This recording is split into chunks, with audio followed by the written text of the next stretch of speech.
여러분 안녕하세요. 이장우라고 합니다. 자, 오늘은 요시다 쇼인의 제자 요 쌍박을 이루는 제자 두 사람 중에서 타카스키 신사쿠 또 다른 한 명은 쿠사카 겐즈인데 타카스키 신사쿠의 강의가 끝나고 나면 쿠사카 겐지에 대해서 강의를 하도록 하겠습니다.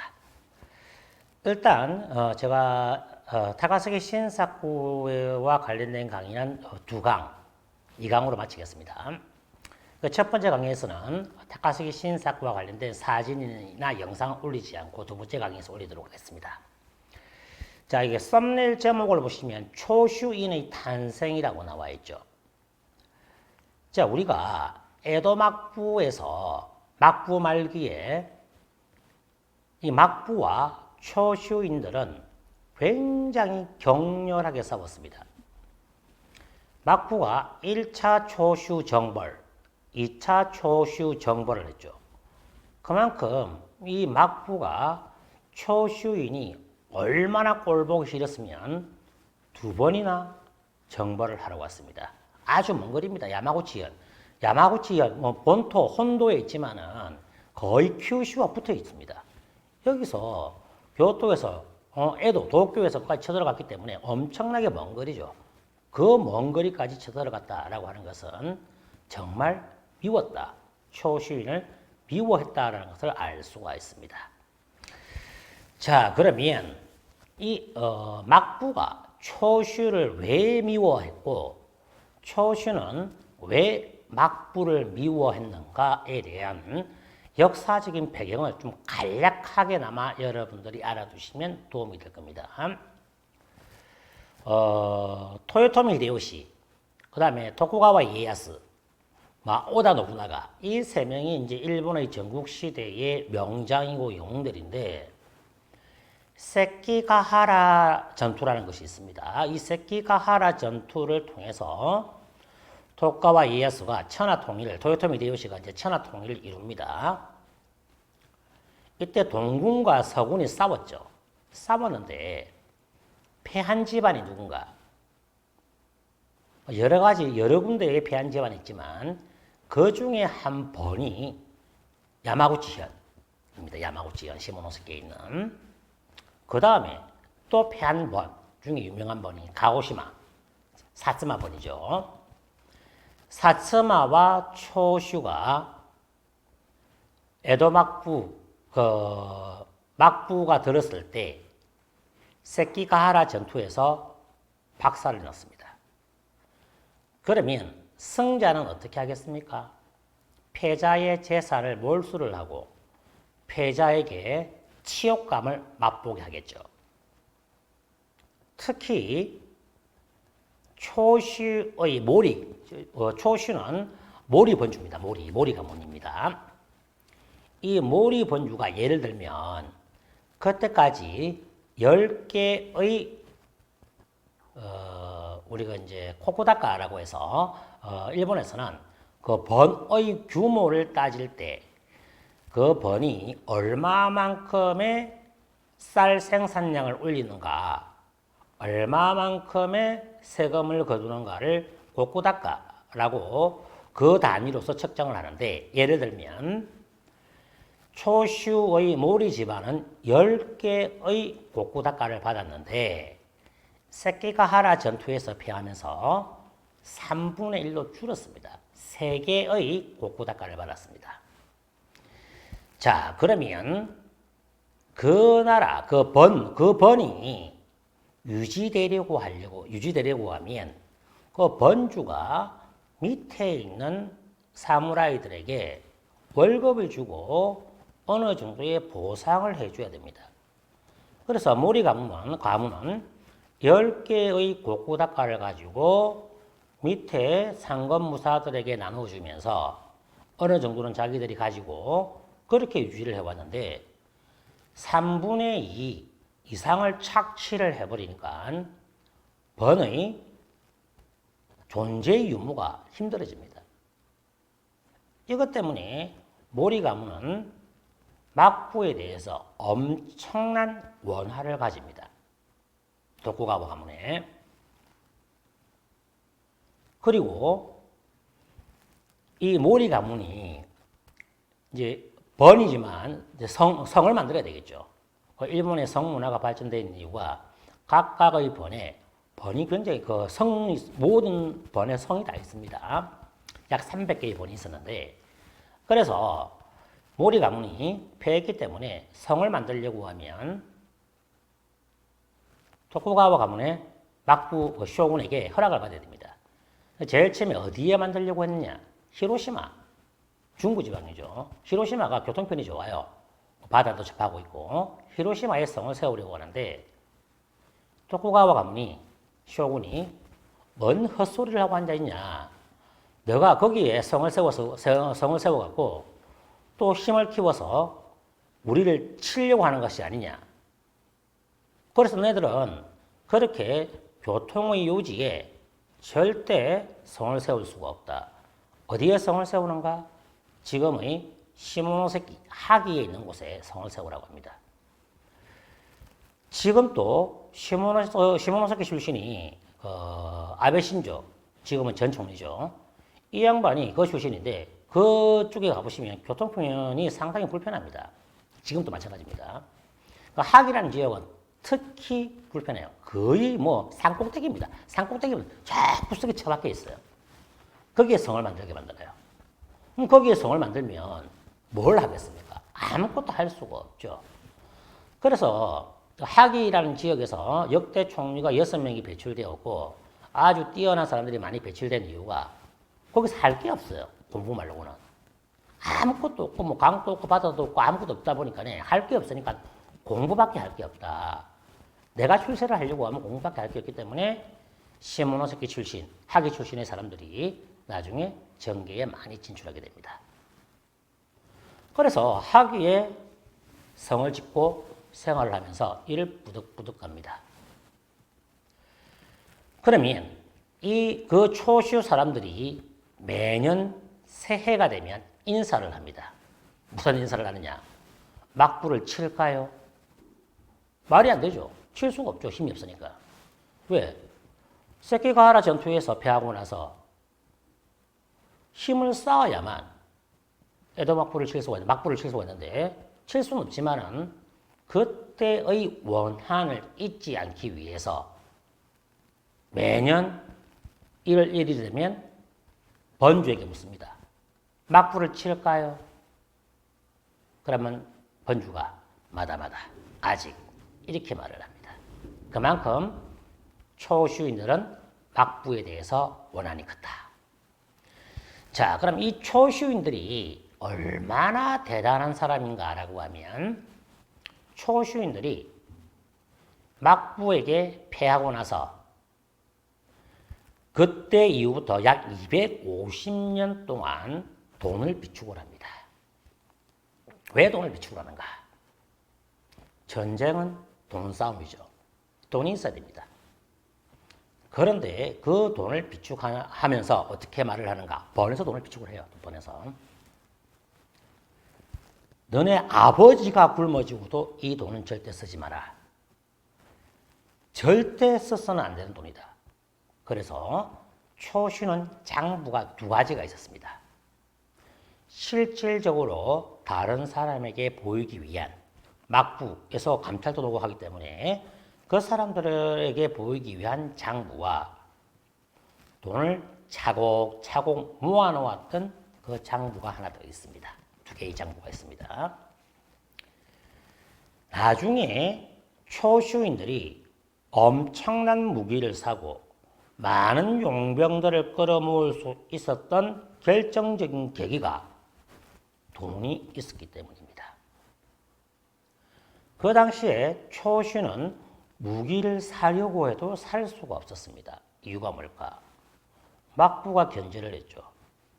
초슈에게 무기를 파는 외국 상들은 적으로 간주해서 절대 일본에서 무역을 못하게 하겠다라고 엄포를 놓았습니다. 그래서 그 당시만 하더라도 막부가 엄청난 영향을 갖고 있었기 때문에 외국 상성들은 초슈가 돈이 있는 걸 알고 있었지만은 무기를 팔 수가 없었습니다.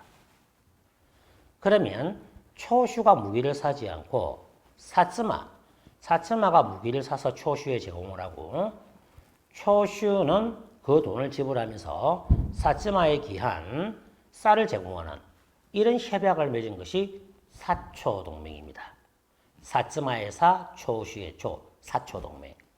사초동맹이 왜 중요한가라고 하면 그 당시에 막부가 힘이 없었고 쓰러져 가고 있었지만은 그래도 막강한 파워를 가지고 있었습니다. 그러면 막부는 어느 정도 파워를 가지고 있었느냐? 40% 전 일본의 40% 파워를 가지고 있었고 초슈는 30%, 사츠마도 30%. 그러면 에도 막부와 초슈가 붙어도 막부가 이기고 에도 막부하고 사츠마가 붙어도 막부가 이기죠. 그런데 초슈와 사츠마가 손을 잡으면 막부가 지죠. 제가 이제 수치적으로 설명해서 이제 그런 이치가 있지만, 물론 그때 당시에 막부가 더 막강한 파워를 갖고 있었지만, 사츠마와 초슈가 그만큼 엄청난 파워를 가진 번이었습니다. 이것을 웅번이라고 합니다. 웅번. 큰 영웅할 때 웅자 있죠. 큰 웅자에다가 번, 큰 번, 유항이라고 하는데, 그런 한 종류의 번을, 파워를 가지고 있는 번을 웅번이라고 했습니다.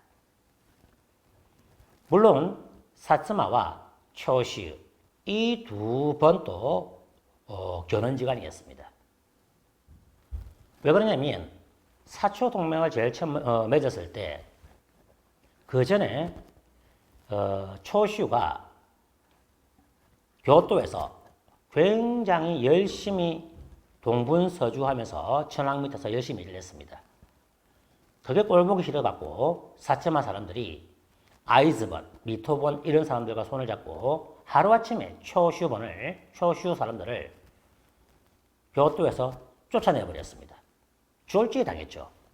그때 쫓아내면서 여러 사람이 죽었습니다. 대표적인 사람이 쿠사카 겐지,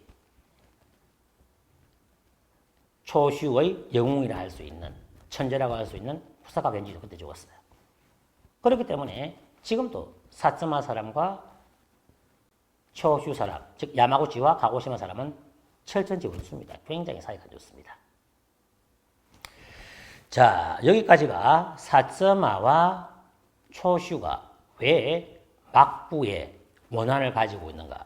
특히 초슈는 매년 인사를 막부를 칠까요?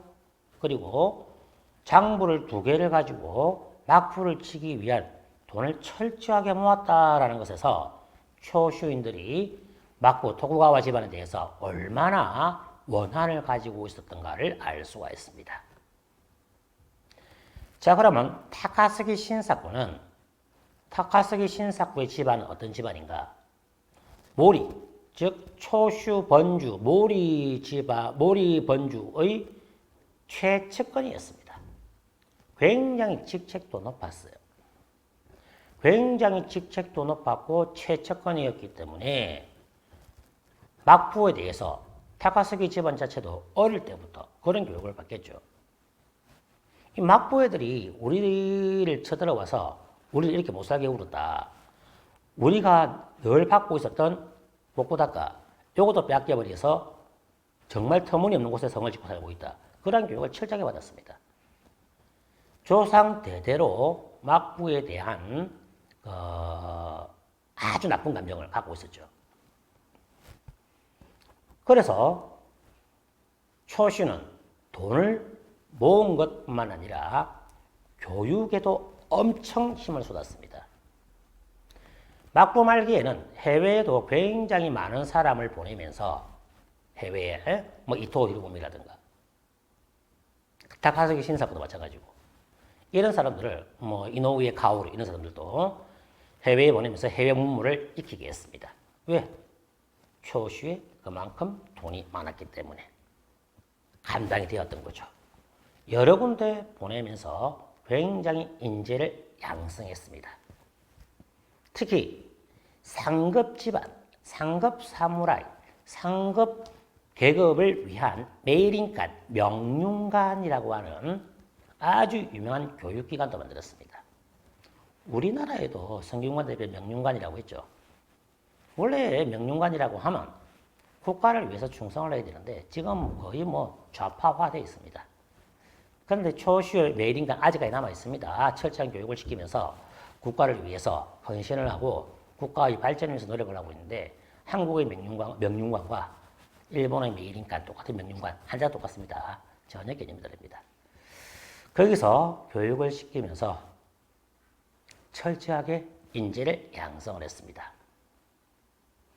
그리고 타카사키 신사쿠의 아버지는 굉장히 엄한 교육으로 유명했습니다. 그 당시 일본에서는 아버지라는 존재가 굉장히 무서운 존재였습니다. 지금도 우리가 일본에서 제일 무서운 존재라고 하면 오야지, 그 다음에 카미나리, 그 다음에 오니, 도깨비. 카미나리 이제 천둥번개입니다. 천둥번개 아버지 도깨비가 제일 무서운 존재인데 뭐 지금은 아버지가 무서운 존재가 아니다 이렇게 돼 있지만 그 당시 아버지의 권력은 파워는 절대적이었습니다. 타카사키 신사쿠 역시 아버지의 영향을 굉장히 많이 받았습니다. 교육도 철저히 받고. 그런데 타카사키 신사쿠의 아버지가 이 신사쿠에게 어떤 교육을 제일 먼저 시켰느냐. 절대 낙담을 하지 마라. 우리가 세키가하라 전투에서 이렇게 살아남았지 않느냐. 이렇게 살아남으면서 이만큼 부를 이루고 있는데 낙담을 한다고? 낙담하지 마라. 그렇게 힘들고 어려운 상황에서 일어났는데 웬 낙담? 그래서 타카사키 신사쿠는 물론 이 사람이 29세 나이로 죽었죠. 폐기력으로 죽었습니다. 죽었지만 기발한 아이디어와 기가 막힌 전투력 그리고 포기하지 않는 불굴의 정신으로서 타카사키 신사쿠는 청년 시절, 어릴 때부터 청년 시절을 보냈습니다. 그래서 자신들에게 불리한 상황이 굉장히 많았음에도 불구하고 신사쿠는 포기를 하지 않았고 낙담을 하지 않았다. 이런 면에서는 타카사키 신사쿠가 대단한 사람이었다. 자, 타카사키 신사쿠는 초슈번의 게으른 천재로서 굉장히 유명했습니다. 요시다 쇼인의 제자라고 했죠. 요시다 쇼인이 여러 명의 제자 중에서 이 두 사람은 초슈의 천재다, 학위의 천재다 라고 한 사람이 타카사키 신사쿠와 구사카 겐즈입니다. 참고로 타카사키 신사쿠와 요시다 쇼인의 나이 차이는 10살 정도 납니다. 그렇게 많은 차이가 나는 게 아니에요. 요시다 쇼인이 워낙 특출한 인물이었기 때문에. 그러면 요시다 쇼인은 타카사키 신사쿠와 구사카 겐지 이 두 사람을 라이벌 관계를 구축하게 만들었습니다. 제가 봤을 때는 구사카 겐지를 더 좋아라 했죠. 왜 그러냐면 요시다 쇼인의 여동생을 구사카 겐지에게 시집을 보냈거든요. 더 좋아라 했다. 뭐 어떤 식으로 라이벌 관계를 형성하게 만들었냐. 타카사키 신사쿠가 천재이기 때문에 어떤 내용을 써가옵니다. 이런 것이 있는데 어떻습니까? 물어보면 좋긴 좋은데 구사카 겐지보다 조금 못하다. 항상 이렇게 구사카 겐지와 비교를 해가면서 조금 평가절하를 했습니다. 뭐 손 안으로 굽는다. 자기 매부니까네. 매자가 되니까 그렇게 했는지 모르겠지만 어쨌든 내용으로 봤을 때는 두 사람의 관계를 좀 라이벌 관계로 만들면서 두 사람을 같이 키워나갔다 라고 하는 거. 물론 나중에 제가 요시다 쇼인 파트에서 설명해드렸지만 전에 요시다 쇼인 나중에 객기를 부려갖고 모든 제자가 떠나갔다고 말씀드렸죠. 자, 타카사키 신사쿠가 얼마나 효심이 가득했는가라고 하자면 요시다 쇼인이 안세이노 다이국구 이때 덴마초라는 감옥에 갇혀 있을 때 타카사키 신사쿠가 옥바라지를 한다고 했습니다. 그 당시에 사식을 많이 넣어줘야만 대우를 받고 그리고 요시다 쇼인은 뛰어났기 때문에 많이 사식이 많이 없더라도 충분히 감옥 생활을 잘했지만은 그 와중에 사식까지 잘 들어오면 더 좋은 대우를 받겠죠. 그런데 요시다 쇼인 같은 경우는 나중에 객기를 부려서 모든 제자가 다 떠나갔습니다. 그리고 타카사키 신사쿠가 편지도 보내고 편지 주고받고 했지만 나중에 타카사키 신사쿠도 편지도 안 보내요. 어떤 일이 있었냐? 타카스키 신사쿠가 요시다 쇼인에게 결정적으로 영향을 받은 게 하나 있습니다. 이게 뭐냐면 어느 날 타카스키 신사쿠가 생각을 해요. 사생관, 어떻게 살 것이며 어떻게 죽을 것인가에 대해서 굉장히 깊은 고민에 빠집니다. 그래갖고 감옥에 있는 요시다 쇼인에게, 이때는 이제 덴마추란 감옥이 아니라 노야마라는 감옥이 있었는데 편지를 보내요. 어떻게 사는 것이 좋고 어떻게 죽는 것이 좋겠습니까? 라고 묻자 요시다 쇼인이, 너가 죽어서 이름은 남길 만한 일을 하고 죽으면 죽어도 괜찮고, 살아서 더 멋진 일을 할 것 같으면 목숨을 유지하는 것이 좋다 라고 하는 기가 막힌 말을, 저는 기가 막히다고 생각되지 않지만 그 당시에는 타카스키 신사쿠에게는 엄청나게 감동스러운 말이 되었습니다. 그래서 나중에 타카스키가 어떤 일을 할 때마다 이 일을 할 것인가, 목숨을 걸 것인가 말 것인가 라고 고민할 때 항상 이 요시다 쇼인이 편지에서 했던 말, 이 말을 되새기면서 죽을 것인가 말 것인가를 고민했다고 합니다. 그리고 타카스키 신사쿠는 특이하게 자기가 어떤 일을 하고자 할 때 그것을 노래로 만들었습니다. 가사로 만들었죠. 이 양반이 샤미센이라고 해서 일본 악기 있죠. 이 악기를 돌리면서 노래하는 걸 좋아했는데 항상 중요한 일이 있을 때마다, 그리고 어떠한 명령을 내릴 때마다 항상 노래로서 그 명령을 전하고 노래로서 자신의 생각을 다듬었습니다. 아주 특이한 인물이 되겠습니다. 자, 그리고 나중에 키도 타카요시라고 해서 메이지 유신의 3골, 키도 타카요시도 초슈번 출신입니다. 근데 키도 타카요시는 특이하게 요시다 쇼인으로부터 쇼과 손주구에서 공부는 안 했습니다. 나중에 조금 만나서 이야기는 들었지만 그래서 공부한 적은 없어요. 키도 타카요시는 타카스키 신사쿠와 더불어서 여러 가지 대화를 나눌 수 있는 사람이었습니다. 그러면 초슈의 천재라고 하는 쿠사카 겐지는 왜 키도 타카요시와 대화를 많이 안 나누는가?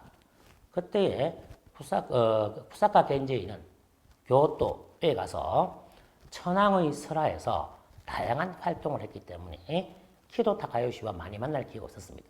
즉 똑같이 타카스키 신사쿠와 쿠사카 겐지가 천재였지만은 번에서는 쿠사카 겐지를 먼저 유학을 보낸 것이 되겠습니다. 물론 외국 유학은 아니지만 에도로, 교토로 유학을 보냈죠. 그렇기 때문에 타카스키 신사쿠는 좀 많이 절망에 빠졌어요. 나도 유학 갈 수 있는데 왜 보내서 나는 유학을 안 보내주고 쿠사카 겐지만 먼저 보냈는가? 물론 쿠사카 겐지를 먼저 보냈기 때문에 쿠사카 겐지가 먼저 죽었죠. 아까 제가 말씀드린 것처럼 8.18 정변입니다. 8.18 정변에서 먼저 죽어버렸는데 아까 말씀드린 것처럼 사츠마가 교토에서 까불고 있는 초슈인들이 꼴보기 싫어갖고 그 사람들을 물리치는 8.18 정변을 일으켰습니다. 그 정변을 일으켜서 이제 그때 죽었다고 했죠. 그때 만일에 타카스키 신사쿠가 교토에 있었으면 같이 죽을 뻔했던 것입니다. 이처럼 세키가하라 전투에서 패했던 모리 가문, 그 다음 와신 상담을 하면서 교육을 하고 돈을 철저하게 모으면서 막부를 칠 계획을 가지고 있었던 모리 가문 내지 초슈본들, 이 사람들이 초슈인, 막부에 대한 원한을 가진 초슈인의 탄생이 이때 시작이 됩니다. 그리고 카츠라 코고로는 타카스키 신사쿠 바로 옆집에 살았습니다. 바로 옆집에 살면서 서로 두 사람이 쿠사카 겐지가 있을 동안에 많은 대화를 주고받으면서 나중에 신사쿠가 폐결에 어려워 죽을 때까지 두 사람은 많은 대화를 나누면서, 물론 의견도 여러 가지 부딪혔습니다. 하지만 서로 간에 많은 대화를 나누면서 막부에 대해서 어떻게 할 것인가 라는 의견도 많이 나누었습니다. 이웃 사촌이기 때문에 가능했죠. 그리고 젊었을 때까지 타카스키 신사쿠는 하는 일마다 잘 된 경우는 하나도 없었습니다. 실패를 좀 많이 했습니다. 14세 때, 14살 때의 메이린간, 아까 제가 말씀드린 상급 사무라이를 가리키는 상급 계급, 귀족들을 가리키는 그 학교에 들어갔습니다만 항상 낙제를 합니다. 왜 그러냐면 신사꾼은 조금 활동적인 사람이었어요. 여기 가서 보고 저기 가서 보고 다양한 의견을 제시해가면서 그런 움직이는 활동적인 수업을 좋아하고 활동적인 자기 의견을 제시하는 걸 좋아했는데 메이린간 같은 경우에는 그 당시만 해도 주자학, 양명학, 물론 양명학은 조금 실용적인 학문이지만 그것과 관련된 강의와 수업을 했습니다. 그런데 일단 그러한 것을 바탕을 두고 나서 학문을 더 발전시켜야 되는데 타카스기 신사꾼은 그렇게 하지 않았어요. 그 수업이 너무 지겨워서 계속 낙제를 합니다. 그리고 있다가 19세 때에 쇼카 손주쿠에 들어갑니다. 쇼카 손주쿠는 요시다 쇼인이 만든 학교는 아니고 요시다 쇼인의 3대째라고 했습니다. 어떤 수업이라고 했습니까? 그렇죠. 토론 수업이라고 했습니다. 야외 수업이었고 그리고 학생이 어떤 주제를 정해서 대화를 하고 하는 그러한 수업 형식을 취했습니다. 그래서 타카스기 신사쿠의 성격과 기가 막히게 맞는 타입의 수업이었죠. 이때 당시에 타카스기 신사쿠는 코사카 겐제이와 함께 날아다녔습니다. 심지어는 요시다 쇼인을 대신해서 강의도 하기도 했습니다. 그리고 이 타카스기는 쿠로훈에 흑선이 왔을 때도 자기가 해외에 나가는 것이 물론 번에서 너 해외에 갔다 와. 번의 장학생으로서 해외에 갈 수가 있었지만 괜히 객기로 밀항을 시도를 해요. 물론 들켜 실패를 하죠. 실패를 해서 감옥에 갇히게 됩니다. 그리고 쿠사카 겐지가 요시다 쇼인보다는 한 살 많습니다. 그때 당시에는 나이 한두 살 정도는 다 친구였고 서너 살까지 다 친구였기 때문에 두 사람이 친구로서 지내면서 요시다 쇼인이 신사쿠에게 자극을 주면서 두 사람이 같이 성장할 수 있도록 엄청나게 노력을 시키게 되죠. 그 다음에 그 이후로 19세에 쇼카 손주쿠에 들어가서 1년 정도 공부하다가 드디어 번에서 신사쿠에게 유학 기회를 줍니다. 어디로? 에도로 가라. 도쿄죠. 도쿄 유학의 기회를 줍니다. 자, 우리가 이때도 타카스기 신사쿠가 에도에 있는 명문 학교에 들어가지만 역시 틀에 박힌 교육 때문에 매번 낙제를 합니다. 그런데 메이지 시대 때의 지사들이 대부분이 그러다시피 요시다 쇼인도 타카스기 신사쿠도 엄청난 바람둥이였어요. 일단 집안 자체가 돈이 많았고 그 다음에 번에서 유학을 보낼 때 아주 넉넉한 금액의 돈을 주었습니다. 나중에 말씀드리겠지만 신사쿠는 상해도 2개월 정도 유학을 갔다 왔습니다. 뭐 했느냐? 밤마다 기생집에 가서 유곽에 가서 술을 마시고 기생을 끼고 놀았습니다.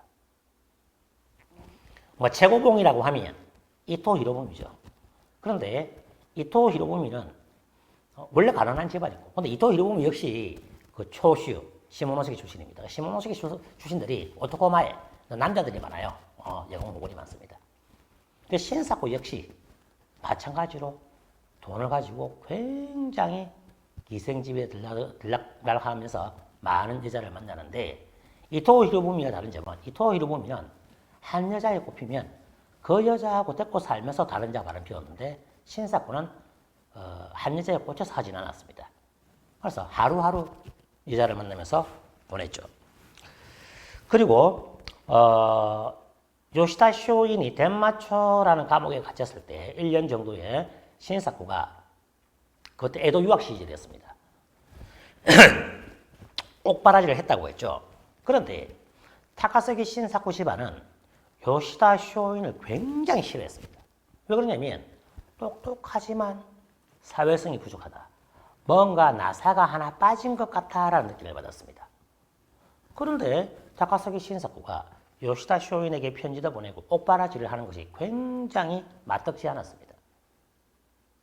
똑똑한 사람이지만 저 사람이 언제 사고를 칠지 모른다. 요시다 쇼인이 사람을 암살하려고 했죠.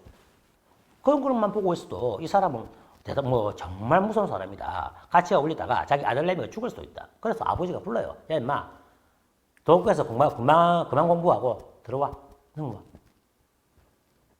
근데 타카사키 신사쿠는 에도에서 예쁜 자를 만나면서 기생들하고 놀면서 재밌게 놀았는데 들어가기 싫겠죠. 근데 아버지가 불러요. 안 갈 수가 없습니다. 1년의 도쿄 유학을 마치고 하기로 돌아갑니다. 이 돌아가는 도중에 돌아가는 10일 후에 요시다 쇼인이 처형을 당합니다. 덴마초. 처형을 당하면서 처형을 당한 지역이 무사시노. 무사시노에서 나의 몸은 사라지지만 나의 영혼은 남아있다. 라고 하는 말을 남기고 죽어버리죠. 그래, 이제 하기에 돌아온 타카사키 신사쿠. 얘가 하도 술집으로 돌아다니고 바람기가 있다 보니까 자기 아버지가 결혼을 시킵니다. 그런데 타카사키 신사쿠가 결혼하기 싫어해요. 아버지가 꼬셔요. 만나보기나 해봐라 임마. 만났습니다. 그때 하기 지방에서 제일 예쁜 마사라는 자가 있었습니다. 마사. 엄청난 미스 하기, 미스 시모노세키. 예쁘거든. 결혼을 해요. 예쁘니까 남자랑 똑같아. 근데 결혼하고 나서 바로 좀 생활하다가 그래도 촌년이기 때문에 역시 에도 여자가 좋다라고 해서 또 아버지에게 얘기를 합니다. 요시다 쇼이도 죽었는데 내가 다시 도쿄 보내달라. 보내줘요. 뭐하러? 항해술. 아버지는 알았습니다.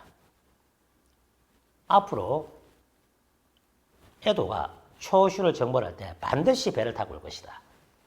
그 많은 군인들을 육지로 올 수는 없다. 그래서 신사쿠에게 항해술을 배우라. 그리고 검술 수행을 해라. 라고 하면서 에도 최고의 학원에 보냅니다. 항해술과 검술을 배우러 갔습니다. 어떻게 됐는가?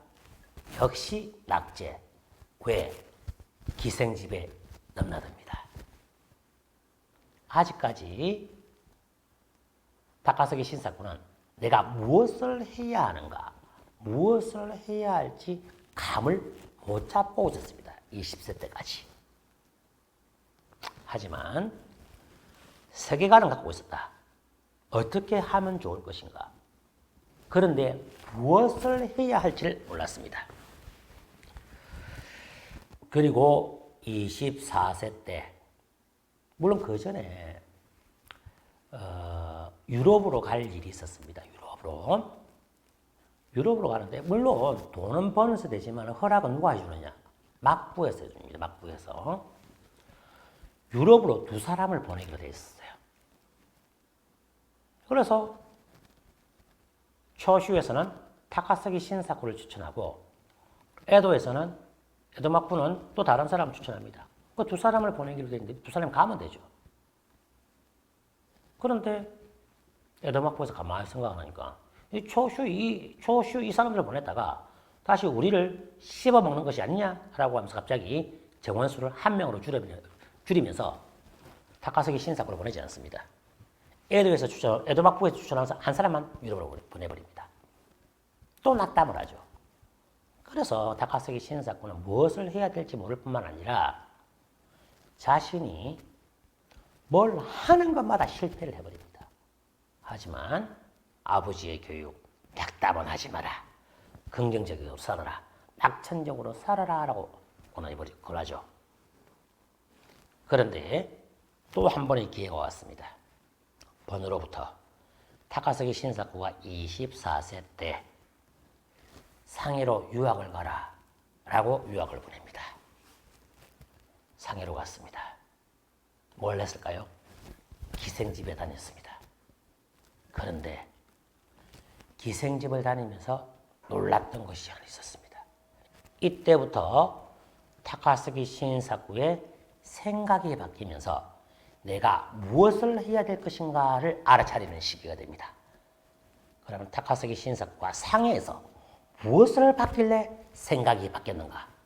그거는 요요모 타카사키 신사구의 2편에서 여러분들에게 말씀드리도록 하겠습니다.